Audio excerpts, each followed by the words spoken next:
নমস্কার বন্ধুরা, world news বাংলায় আপনাদের সবাইকে স্বাগত। চলে আসি সংবাদ শিরোনামে। সীমান্ত সমস্যা সমাধানের পথে ভারত চীন। ব্রিক্সে যোগ দিতে ভারতে আসতে পারেন জিনপিং। ঐতিহাসিক ঘটনার সাক্ষী থাকল ইউএনএসসি। সংস্কৃত ভাষায় নিজের বক্তব্য রাখলেন কেন্দ্রীয় মন্ত্রী প্রকাশ জাভড়েকর। বঙ্গবন্ধুর ফাঁসি আটকাতে মরিয়া চেষ্টা করেছিলেন ইন্দিরা গান্ধী। ঋণের কথা স্বীকার করলেন বাংলাদেশের তথ্যমন্ত্রী। নারী উন্নয়নের কাজে যুক্ত হওয়ার মূল্য চোকাতে হলো প্রাণ দিয়ে। পাকিস্তানের 4 এনজিও কর্মীকে গুলি করে হত্যা করল দুর্বৃত্তরা। পরমাণু কর্মসূচির বিষয়ে হবে না অবস্থান বদল, স্পষ্ট জবাব ইরানের।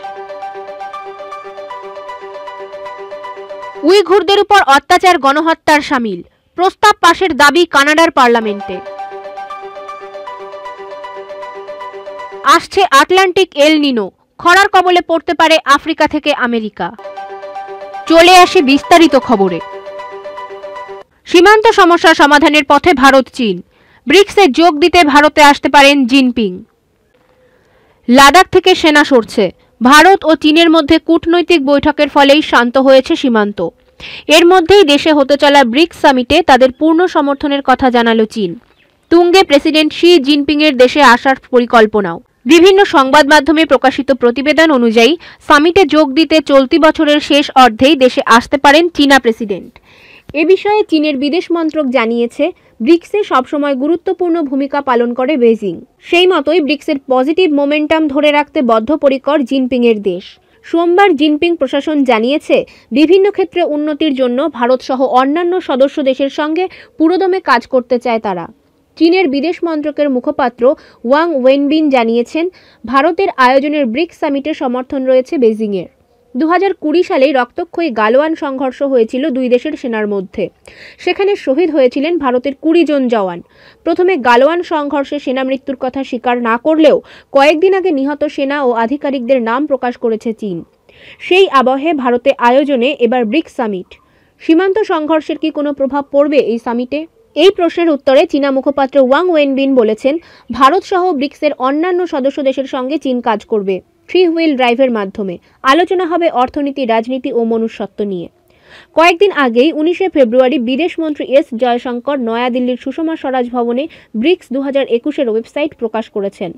প্রসঙ্গত, প্যাংগং থেকে ইতিমধ্যেই সেনা সরিয়েছে ভারত ও চীন। দেশপাং থেকেও সেনা সরানো নিয়ে দুই দেশের মধ্যে টানা 16 ঘন্টার বৈঠক হয়েছে মলডো সীমানায়, যার ফলে বিশেষজ্ঞরা বলছেন কূটনৈতিক বৈঠকের জেরেই দু দেশের সীমান্তের বরফ গলেছে। ঐতিহাসিক ঘটনার সাক্ষী থাকল ইউএনএসসি। সংস্কৃত ভাষায় নিজেদের বক্তব্য রাখলেন কেন্দ্রীয় মন্ত্রী প্রকাশ জাভড়েকর। এক ঐতিহাসিক ঘটনার সাক্ষী থাকল সংযুক্ত রাষ্ট্র সুরক্ষা পরিষদের আসর। সংস্কৃত ভাষায় নিজের বক্তব্য রাখলেন কেন্দ্রীয় মন্ত্রী প্রকাশ জাভড়েকর। সংযুক্ত রাষ্ট্র সুরক্ষা পরিষদের শীর্ষ সম্মেলনে এই প্রথমবার সংস্কৃত ভাষা ব্যবহার করলেন কেন্দ্রীয় পরিবেশ, বন ও জলবায়ু পরিবর্তন মন্ত্রী প্রকাশ জাভড়েকর।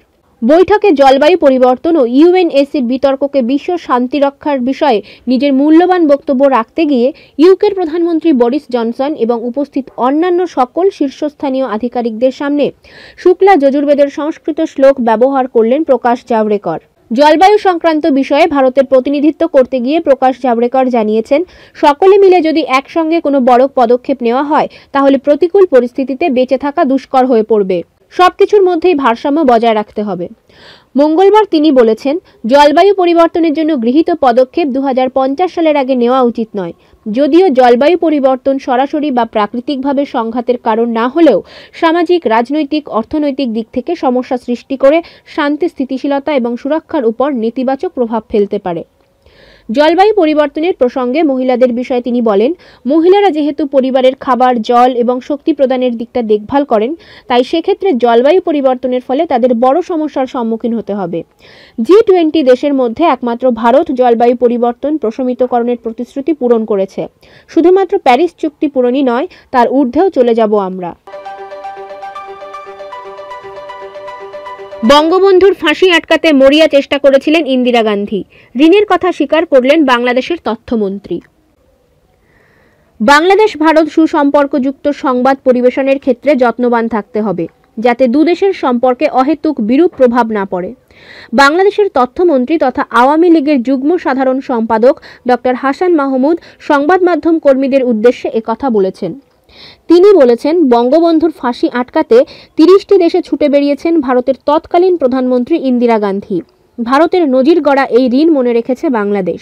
ভারতের হাই কমিশনার বিক্রম কুমার দোরাইস্বামী দুদেশের নাগরিকদের সম্পর্কের ওপর জোর দিয়ে বলেন, পরস্পরের সন্দেহ ও সংশয় দূরে রেখে একসঙ্গে চলার মধ্য দিয়েই দুই দেশের সমৃদ্ধির পথে এগোতে পারবে।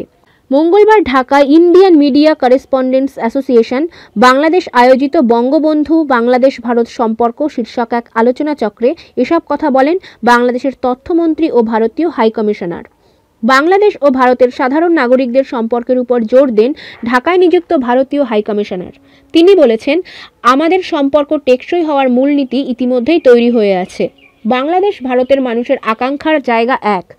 এখন আমাদের উচিত সন্দেহ ও সংশয় দূর করে কাজ করা, কারণ সন্দেহ ও অবিশ্বাসের কোনো জায়গা এখানে নেই। বাংলাদেশের তথ্যমন্ত্রী ডক্টর হাসান মাহমুদ বলেছেন, নির্বাচন এলে বিএনপি ও কিছু দল ভারত বিরোধিতাকে সামনে রেখে প্রচারণা চালায়।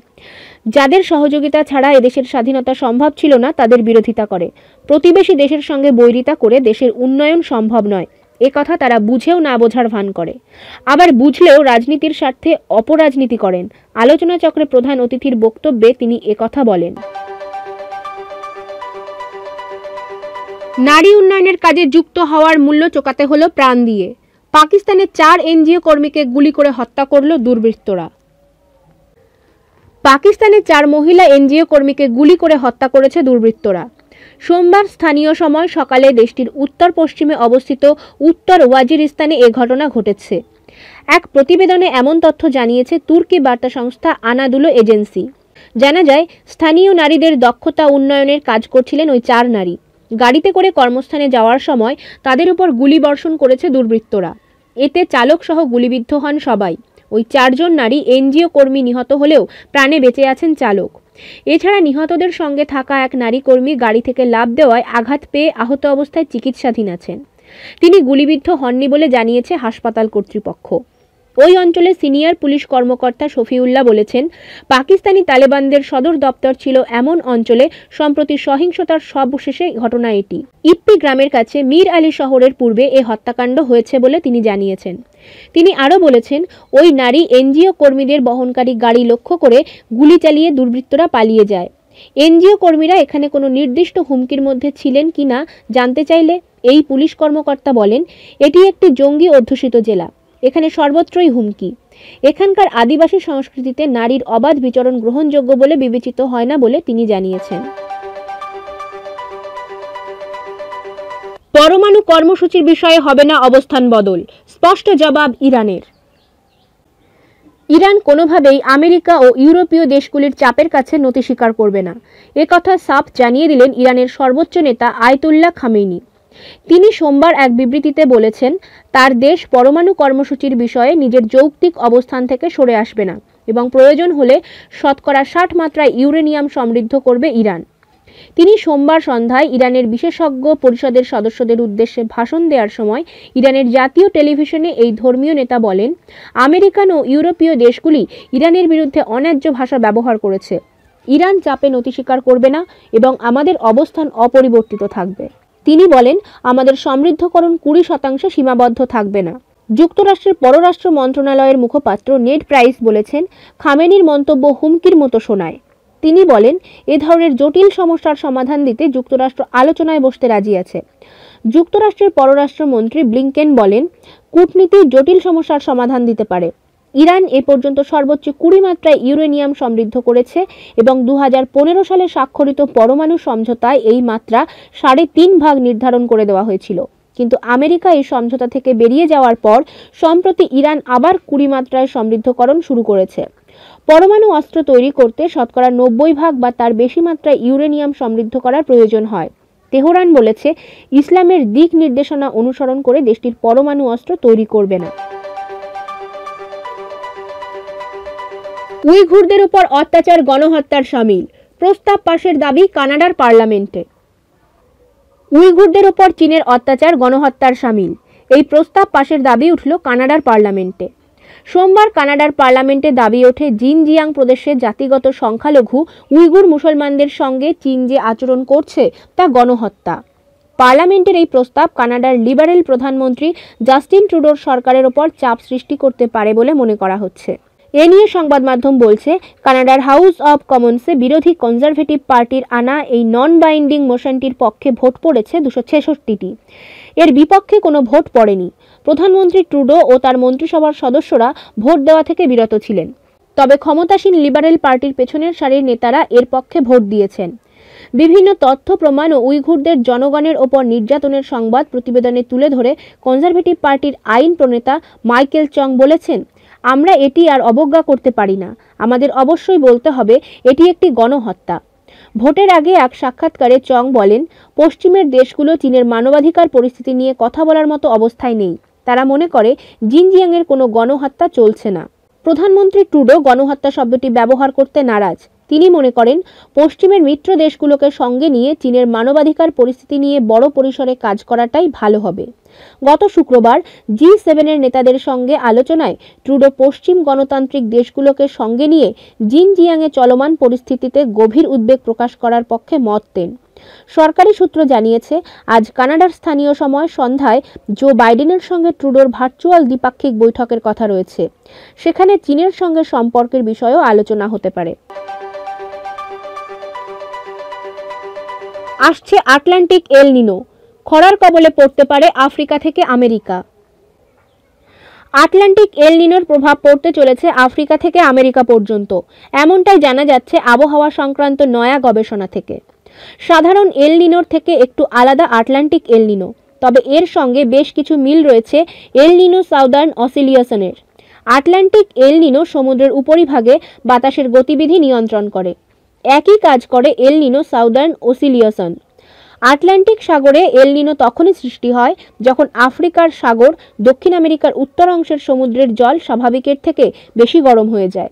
এর জেরে ব্যাপক বৃষ্টি ও বন্যার সম্ভাবনা তৈরি হতে পারে পশ্চিম আফ্রিকা ও দক্ষিণ নাইজেরিয়াতে। আবার খরা পরিস্থিতি তৈরি করতে পারে সাহেলে। প্রসঙ্গত, দক্ষিণস্থ পর্যাবৃত্ত চক্র হচ্ছে এল নিনোর বায়ুমণ্ডলীয় অবস্থার ঠিক বিপরীত অবস্থা। উষ্ণমণ্ডলীয় উত্তর এবং উষ্ণমণ্ডলীয় দক্ষিণ শান্ত সমুদ্রের মধ্যে এটি একটি পর্যাবৃত্ত চক্র। দক্ষিণস্থ পর্যাবৃত্ত চক্র বা ইংরেজিতে সাউদার্ন অসিলেশনের শক্তিমাত্রাকে সাউদার্ন অসিলেশন ইন্ডেক্স হিসেবে পরিমাপ করা হয়। এই সাউদার্ন অসিলেশন ইন্ডেক্স তাহিতি এবং ডারউইন অস্ট্রেলিয়ার মধ্যকার উপরিভাগের বায়ুচাপের পার্থক্য থেকে গণনা করা হয়ে থাকে। এল নিনোর ঘটনা প্রবাহ সাউদার্ন অসিলেশনের ইন্ডেক্সের ঋণাত্মক বা নেগেটিভ মান সূচিত করে, যার মানে দাঁড়ায় ডারউইন থেকে তাহিতিতে বায়ুচাপ তুলনামূলকভাবে কম। এল নিনো হল বায়ুমণ্ডলীয় এবং গ্রীষ্মমণ্ডলীয় অঞ্চলের সমুদ্রগুলোর মাঝে একটি পর্যাবৃত্ত পরিবর্তন। এটির সংজ্ঞা এভাবে দেয়া যেতে পারে, যখন তাহিতি এবং ডারউইনে অস্ট্রেলিয়ার বায়ুমণ্ডলের চাপের পরিবর্তন সংঘটিত হয় তখন এবং যখন পেরু ও ইকুয়েডরের পশ্চিম উপকূল থেকে অস্বাভাবিক গরম অথবা ঠান্ডা সামুদ্রিক অবস্থা বিরাজ করে, তখন এল নিনো হচ্ছে পর্যায়বৃত্ত উষ্ণ পর্যায় আর লা নিনা হচ্ছে শীতল পর্যায়। পর্যায়বৃত্ত এই পরিবর্তনের কোনো নির্দিষ্ট সময় নেই, তবে প্রতি 3 থেকে 8 বছরের মাঝে দেখা যায়। এই পর্যাবৃত্ত কার্যপ্রণালী এখনও একটি বৈজ্ঞানিক গবেষণার বিষয়। এটি এল নিনো দক্ষিণাঞ্চলীয় পর্যাবৃত্ত পরিবর্তন নামেই বেশি পরিচিত। এল নিনো বন্যা, খরা এবং অন্যান্য প্রাকৃতিক দুর্যোগের সাথে সম্পর্কযুক্ত। উন্নয়নশীল যেসব দেশ কৃষিকাজ এবং মাছ ধরার উপর নির্ভরশীল, তারাই এল নিনো দ্বারা অধিক ক্ষতিগ্রস্ত হয়ে থাকে। এল নিনো সমুদ্রের উপরিভাগে জলের তাপমাত্রার গড় মানের সাথে তুলনামূলক নিরবচ্ছিন্ন পরিবর্তন। আরও সুনির্দিষ্টভাবে বলতে গেলে, পূর্ব কেন্দ্রীয় গ্রীষ্মমণ্ডলীয় শান্ত সমুদ্রের জলের গড় তাপমাত্রা যখন কমপক্ষে 0.5 ডিগ্রি সেলসিয়াস হ্রাস বৃদ্ধি ঘটে, যখন এটি 5 মাসের কম সময় ধরে সংঘটিত হয়, তখন এল নিনো অথবা লা নিনোর শর্ত পূরণ করে। যদি এই ব্যতিক্রম 5 মাস কিংবা তারও অধিক সময় ধরে চলতে থাকে, তখন এটিকে এল নিনো অথবা লা নিনো নামে অভিহিত করা হয়। সাধারণত এটি 2 থেকে 7 বছরের যে কোনো সময়ে এবং 9 মাস থেকে 2 বছর পর্যন্ত চলতে পারে। আজ তাহলে এই পর্যন্তই। ভালো থাকুন, সুস্থ থাকুন। ধন্যবাদ।